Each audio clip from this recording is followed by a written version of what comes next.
ভোরের কুয়াশা আর কমতে থাকা তাপমাত্রায় শীত যেন আরও জেঁকে বসেছে। হিমেল হাওয়ায় সকাল সন্ধ্যায় বেড়েছে শীতের তীব্রতা।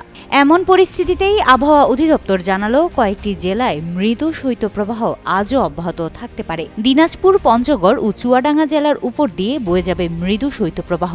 একই সঙ্গে সারা দেশের তাপমাত্রা কমার আশঙ্কাও রয়েছে।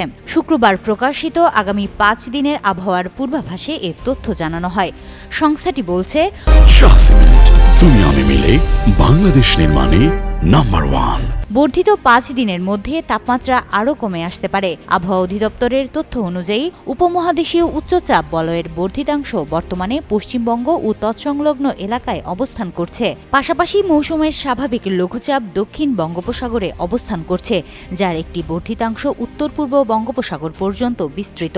এই পরিস্থিতিতে আগামী 24 ঘণ্টায় সারা দেশে অস্থায়ীভাবে আংশিক মেঘলা আকাশ সহ আবহাওয়া প্রধানত শুষ্ক থাকতে পারে।